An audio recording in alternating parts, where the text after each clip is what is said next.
The day I saw the termites chewing through Karen's Wi-Fi cable, I actually smiled. Not because I'm a mean person, no. But because for once, nature fought back. Let me tell you what happened. I stood by the window in my kitchen, sipping coffee, watching the little brown bugs feast on the cord that Karen had secretly buried under my tomato garden. Yes, my garden. They chewed like soldiers with a mission. Bit by bit, her underground cord, running from her house into my land, was turning into dust. I had trained those termites, and I had released them on purpose. You see, this wasn't just about a Wi-Fi cord. This was about respect. About crossing a line. Karen never expected that the quiet man next door, who grows tomatoes and minds his business, would fight back without saying a word. But she didn't know who I really was. And now, she was about to lose more than just signal. Because in exactly 1 hour, her husband would discover that her entire backup internet plan just vanished. And with it, the work contract he was trying to submit before the midnight deadline. And guess whose property she secretly buried the cable through? Yeah, mine. But let me take you back because you need to understand how all of this began. I moved to Whispering Pines after I retired early from my job in cybersecurity. Yeah, I know, cybersecurity and gardening don't exactly go together. But I wanted a peaceful life. So I bought a quiet 3-acre ranch at the edge of the neighborhood. I planted tomatoes, cucumbers, even strawberries. Everything was going well, until Karen moved in next door. Karen was the queen bee of the Homeowners Association. Blonde hair, pearl earrings, always in pastel cardigans. She'd walk around the neighborhood like she was the mayor. HOA says your lawn is half an inch too high, she'd say. Randy, your mailbox color doesn't match the community palette. Randy was me. But I always kept my cool. Until she crossed the boundary, literally. One morning I noticed something odd in my garden. A neat little trench. Covered back up with fresh dirt. A patch of my tomato plants had been dug up, then replanted poorly. At first I thought maybe it was a raccoon. Then I saw it. A small piece of black plastic wire sticking out of the ground. I traced it, and it went straight toward Karen's house. I followed it around the fence line and realized Karen had buried a Wi-Fi extension cord from her router into my garden. At first I was stunned. Then I got angry. I knocked on her door. She smiled sweetly and acted like I was crazy. Oh Randy, that must be an old sprinkler pipe. Really? A sprinkler pipe with fresh cable ties? That's when I knew Karen was stealing internet bandwidth. Probably trying to boost her signal using my garden like some kind of relay station. I went home. Furious. But I didn't yell. I didn't curse. Instead, I made a plan. You see, back in my cybersecurity days, I learned how to think like a hacker. But this time, I wasn't hacking with a keyboard. I was going to hack her signal, with termites. You heard that right. I contacted an old buddy from my days at the Department of Agriculture. He now worked in pest control. Can termites be trained? I asked him. He laughed. Well, they follow pheromones. You can definitely guide them. Perfect. I paid him a visit. We designed a little project. I bought a special wooden bait box, laced it with Karen's specific cable scent, and we placed it right next to the shallow part of her wire under my garden. Within a week, the termites had learned to chew on that kind of material. They were hungry, and they were learning fast. Meanwhile, Karen had no idea. She walked around with her lemonade and yoga mat, acting like she owned the whole neighborhood. One day, she even walked up to me while I was pruning my shrubs. Randy, your garden is looking a little wild. You know the HOA doesn't like overgrowth. I just smiled. I'll take care of it, Karen, I said. She nodded, then walked back toward her house. That was the same day the termites began their work. Every night, I'd peek out the window with a flashlight. I checked the bait box. More damage. More activity. By week 3, the outer layer of her cable had already begun to split. That was when her internet started glitching. I could hear her from her patio one evening. Why does it keep buffering? Steve, did you pay the bill? Steve was her husband. He was working on a massive real estate contract from home. Of course I paid the bill, he shouted. Your stupid idea to bury the extender might be the problem. That's when I knew things were going perfectly. But then something happened that I didn't plan for. One afternoon, I noticed a tiny drone flying above my yard. Karen was spying on me. I could see it hovering above my garden. Then it flew back toward her balcony. I played dumb. Went back to watering my plants. But inside, my heart was racing. What if she found out? What if she noticed the termites? What if she traced the damage back to me? I had to make a choice, either stop the mission now and let her get away with it, or double down and make sure her buried Wi-Fi plan failed so hard she'd never try it again. So I doubled down. And that's when I made the biggest move of all.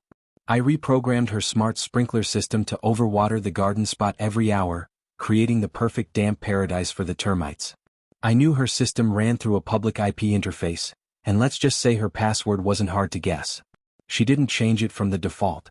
I watched from my window as the termites grew stronger, multiplied, and swarmed her precious cable. And the next morning? Her house lost complete signal. Wi-Fi, gone. Extender, destroyed. Cable, nothing but shredded bits. And Steve? Well, he had a deadline. A $1.2 million deal that was supposed to go out that night. But they couldn't submit it, because the connection was dead. I waited, quietly, watching the chaos unfold. Then I heard the knock at my door. It was Karen. Her eyes were red. Her fists were clenched. She pushed her sunglasses up and hissed, "What did you do to my cable?" And that's when I said it. I leaned in close, smiled, and whispered, "I just did some gardening." But what happened next? Even I didn't see coming. She stood on my porch, staring at me like I had just slapped her. Her blonde hair was messy, her cheeks red, and her pearl earrings were gone, probably flung off during her morning rage. I had never seen her this angry. "What did you do?" she hissed again, stepping closer. I held my coffee cup in one hand and my piece in the other. "Karen," I said calmly, "I told you. I just did some gardening." That only made her angrier. "Don't play smart with me. My internet is down." Steve missed his entire meeting. "The cable tech says the line under your soil is completely destroyed." I blinked slowly. "Under my soil?" She froze. That's when it hit her. She just admitted it. There was a buried cable under my garden, her buried cable. I didn't need to say another word. She backed up like she realized she had stepped into a trap. Her lips moved but no sound came out. She spun on her heels and stormed back across the lawn. I closed the door. But I didn't smile this time. Because while I had won one battle, the war had just begun. 2 days later, I got a letter from the Homeowners Association. A violation notice. Apparently my soil acidity was now a health hazard. A potential biohazard that threatens the community's landscaping. I actually laughed when I read it. Karen had gone to the HOA board. And clearly she was trying to punish me for what happened. But she didn't know that I kept everything. Photos of the cable. A full report of when I first noticed it. Screenshots of her smart sprinkler system I'd hacked. And of course, a bag of shredded cable bits with termite damage. I wasn't afraid of her games. But I was worried about one thing. Steve, her husband, wasn't like Karen. He kept to himself. Tall guy, usually in polos and jeans, always polite. We talked a few times about lawn mowers and irrigation systems. He never struck me as a bad guy. But since the cable incident, I noticed him watching me. First from the window. Then from his driveway. Once I caught him standing right at our shared fence line, just staring at my house. It gave me a weird feeling in my stomach. One night, around 2 a.m., I heard something outside. I grabbed my flashlight and stepped onto my porch. There, in the darkness, someone was crouched near my garden.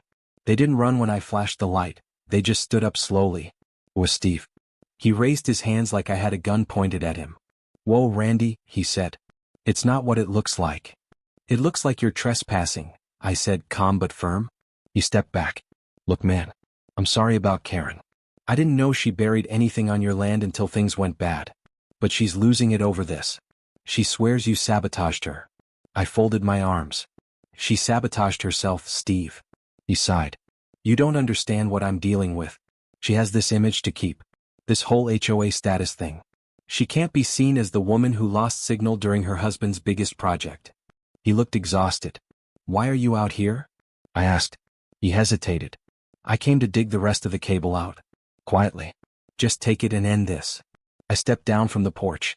"You want to end this, Steve? Then go back inside. And tell your wife the next time she wants to bury something on my property, she'd better bury it with a permit." His jaw clenched. But he nodded. He walked away. And I thought it was over. I really did. But I was wrong. So wrong. The next morning I went out to check on the garden. And my heart sank. Every single tomato plant, dead, rotted, pulled up from the roots. Some even smashed. There were muddy boot prints all over the garden beds. I crouched down and saw them clearly. Men's boots. Size 11 maybe. He had come back in the night. And he'd destroyed everything. I didn't yell. I didn't go over to confront them. I went inside, made a cup of tea, and pulled out my Plan B folder. You see, while everyone else thought I was just a retired garden guy, I still had a few connections. One of them was a city zoning officer named Trish. I'd helped her brother years ago with a nasty cyber attack on his medical clinic. In return, Trish owed me a favor. I called her. Trish, I said, I need a records check on Karen's home. Specifically, anything about unauthorized underground cable routing or HOA violations. She got quiet. Give me 24 hours, she said. And she delivered. The next day, I had copies of 3 violations that Karen had hidden from the HOA board, including unauthorized trenching without permit, use of neighbors' land for personal infrastructure, failure to disclose new signal devices to the board. I smiled. I packaged everything, photos, video of Steve in my garden at night, thank you motion cams, and Trish's documents. I sent it all to the HOA board in a brown envelope, and waited. That weekend something amazing happened. Karen hosted a garden brunch for the HOA committee. Lemonade, finger sandwiches, lawn chairs with floral covers. She wore her finest baby blue dress and pretended everything was perfect. And that's when the HOA president, Martha, arrived, with my envelope in hand. I watched from my kitchen window as Martha walked up to Karen, said something quietly, and handed her the documents. Karen's smile vanished. She read the papers. Her knees buckled. She had to sit down. The whole brunch party went silent. Steve came outside, saw the crowd, and froze. Karen looked up, eyes wild. She stood up, knocked over the pitcher of lemonade, and screamed, "He did this to me." Everyone turned toward my house.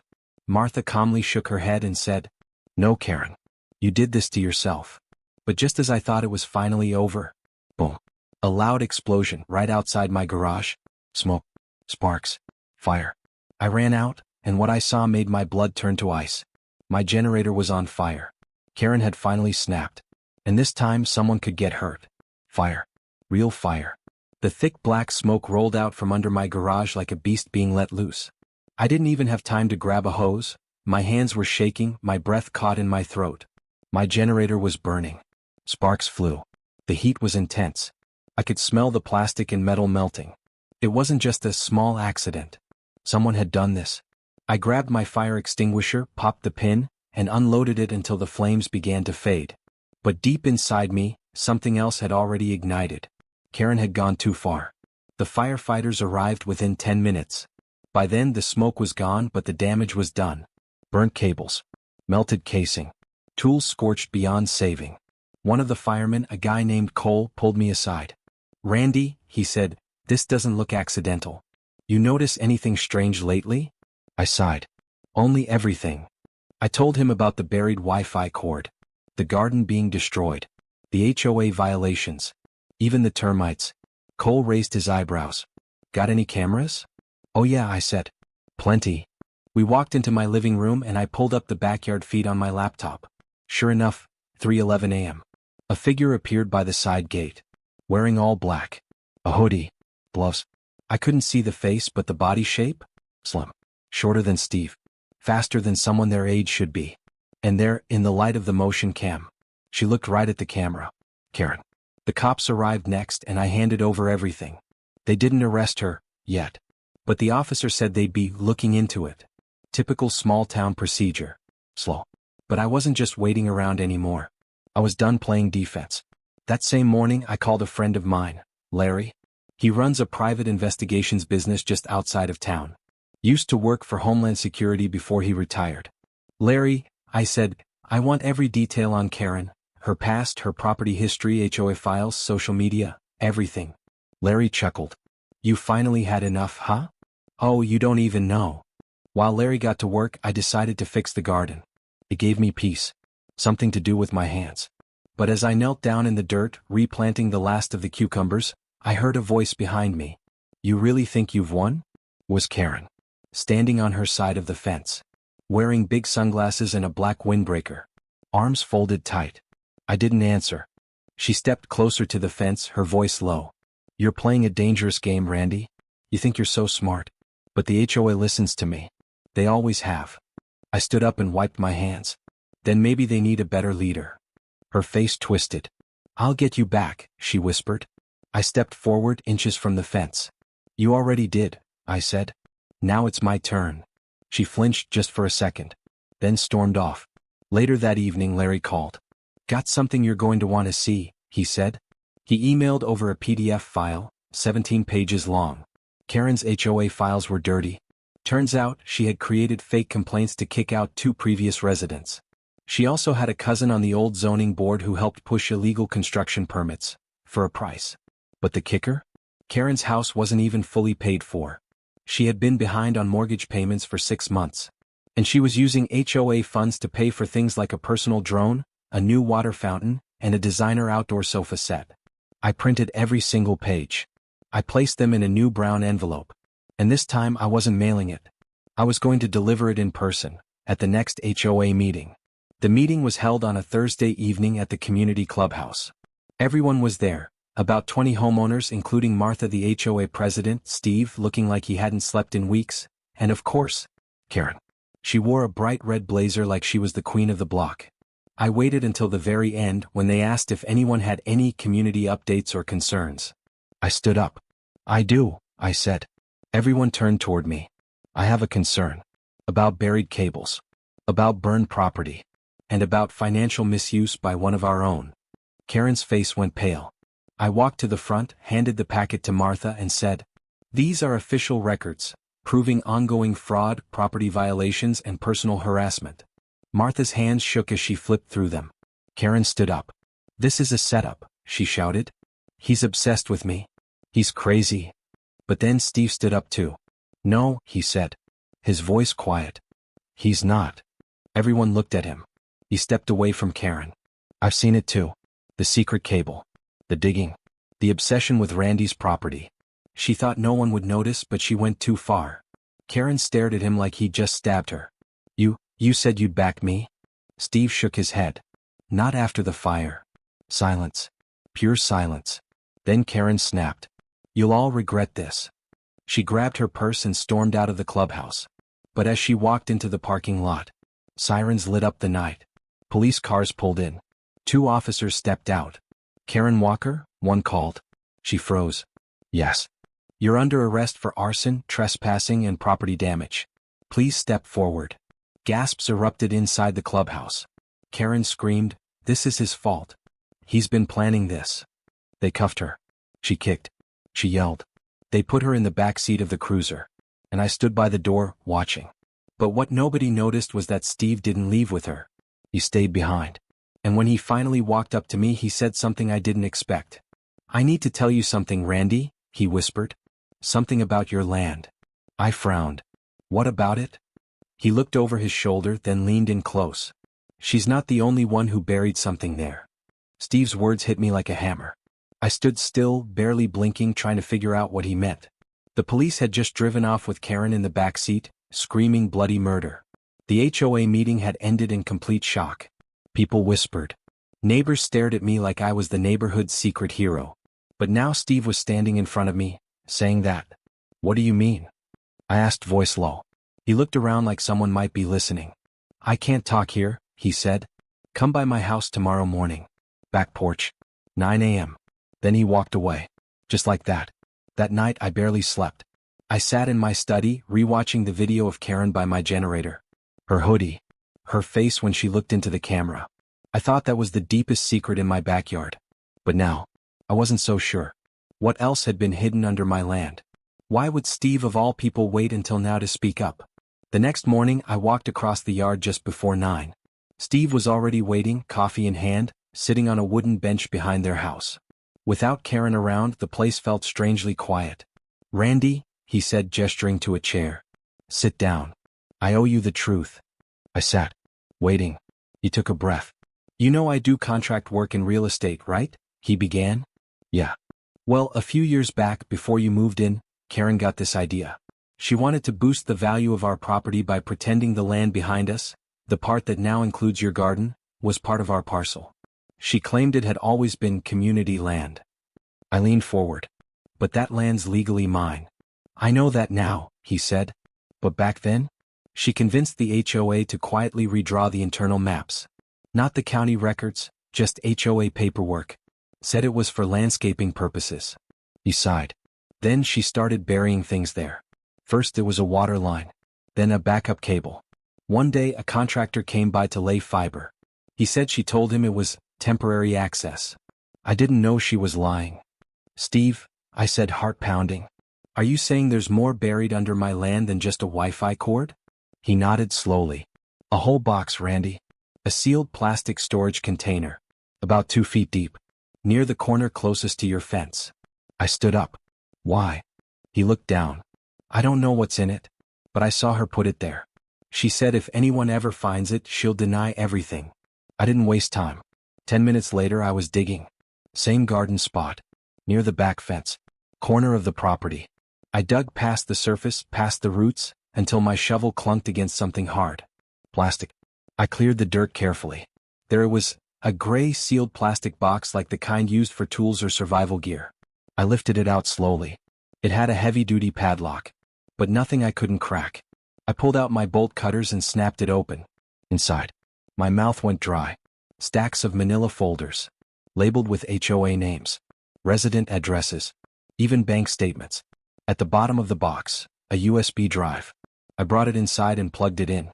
It held video files, emails, photos, and one folder titled HOA Fund Access, Private. I clicked it open. It was all there. Karen had been moving HOA funds into her personal account using fake beautification projects.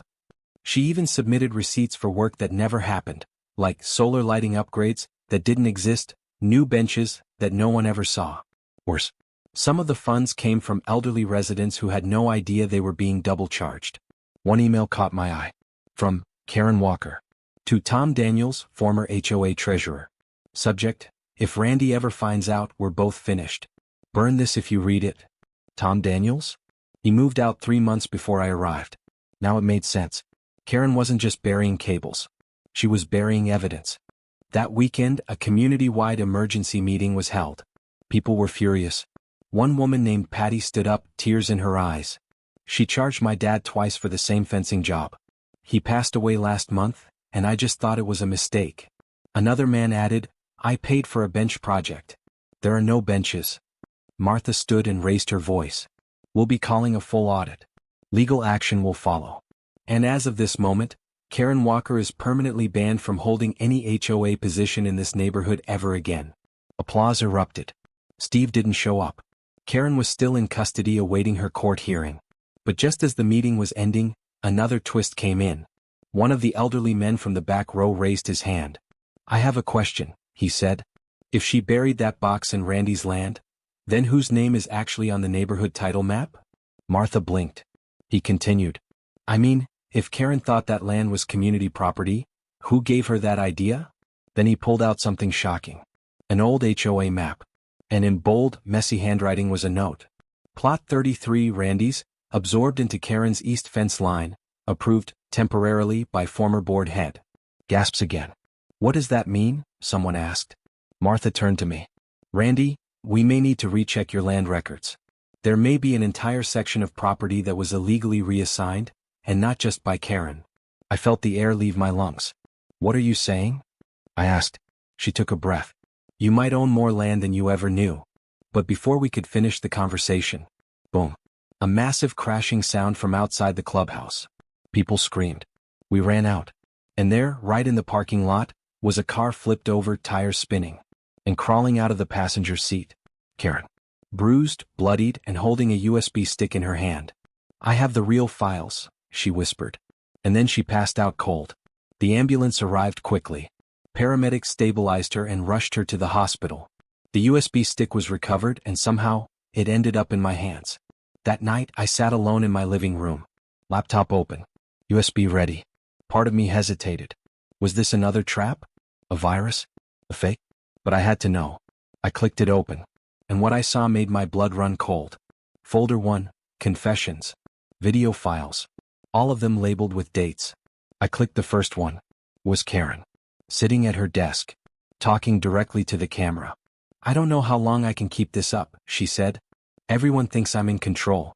But it's all falling apart. The money, the secrets. Steve doesn't know the truth. She looked over her shoulder. I buried a backup of everything under Randy's land. I thought no one would ever look there. But if they do. The video cut out. Folder 2, Inside HOA.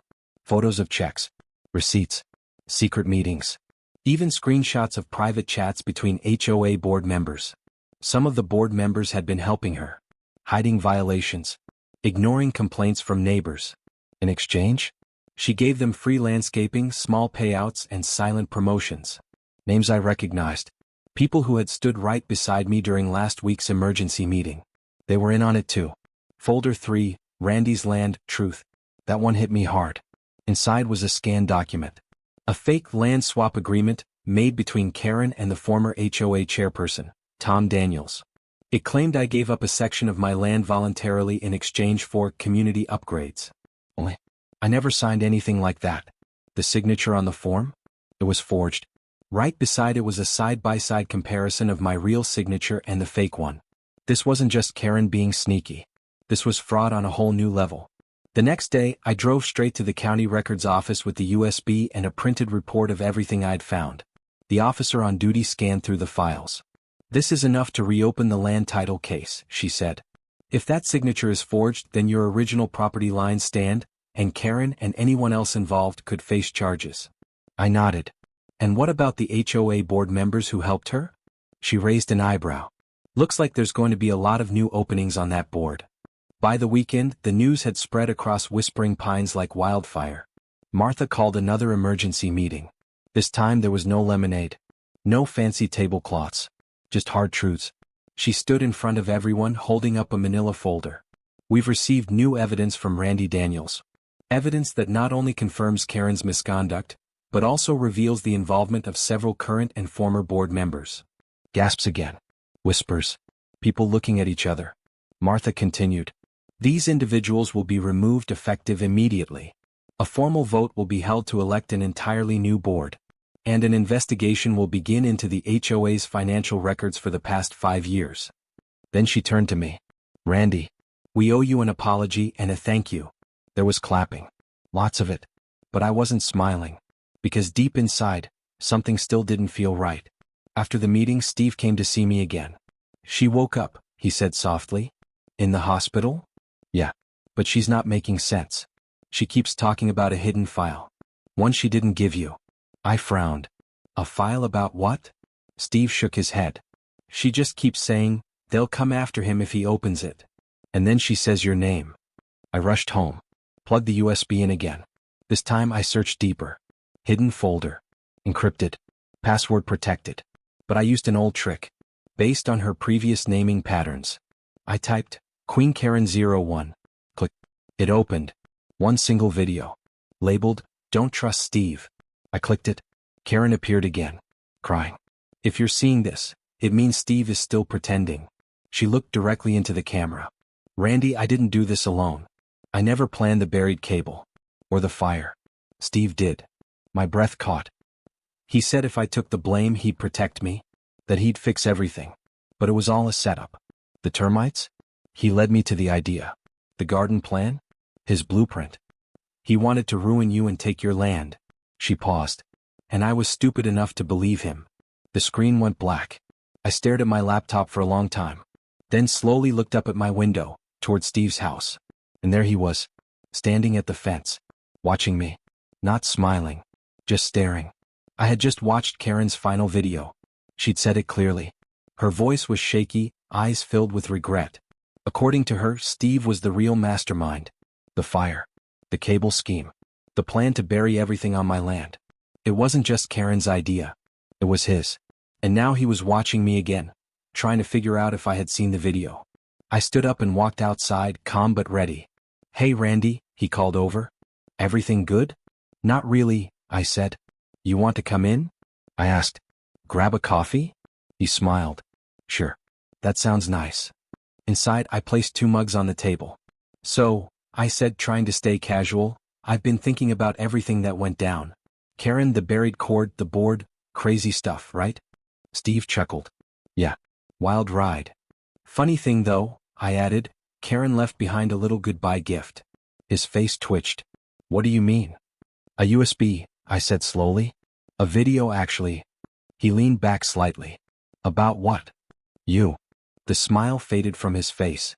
"She said you planned the whole thing," I said, my voice steady. "That you set her up." That you used her. That you wanted my land. He didn't blink. Then Steve leaned forward and said softly, "She was always weak." That was all I needed to hear. I hit the record button on my phone sitting quietly on the table. Steve kept talking. She couldn't handle pressure.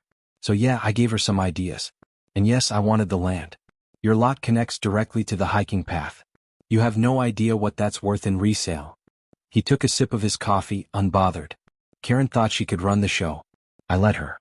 But when things got out of hand, I figured I'd let her take the fall. What was I supposed to do? Go down with her? I stared at him. You set the fire, didn't you? He smiled. It was supposed to be a warning. You buried the second box. He shrugged. Insurance. You faked the map changes too? Had to. You weren't supposed to find the files. Thanks, Steve. He paused. For what? I picked up my phone and stopped the recording. For telling me everything. His face turned to stone. You recorded that? Oh yeah. He lunged across the table, but I was ready. I jumped back and pulled open the door. And there they were. Sheriff's deputies. Standing right outside. Guns drawn. Voices loud. Steve Walker. Hands where we can see them. He froze. In a flash he was handcuffed and read his rights. I stood to the side watching the second Walker fall. The mastermind. The puppet master. The man who pretended to be my friend while trying to destroy everything I'd built. Later that week, both Karen and Steve were formally charged. Fraud. Trespassing. Arson. Attempted land theft. Their property was seized. A new HOA board was installed. And as for my ranch? It was declared a protected zone by the county, immune to any future HOA claims. No one could touch it ever again. 3 months later, I was out in my garden planting new tomatoes. The sun was shining. The breeze was calm. A little girl on a bike waved as she passed. "Hi, Mr. Randy." I waved back. Peace had finally returned to Whispering Pines. And me? I was just the quiet guy with the green thumb, who trained termites and exposed a neighborhood empire of lies.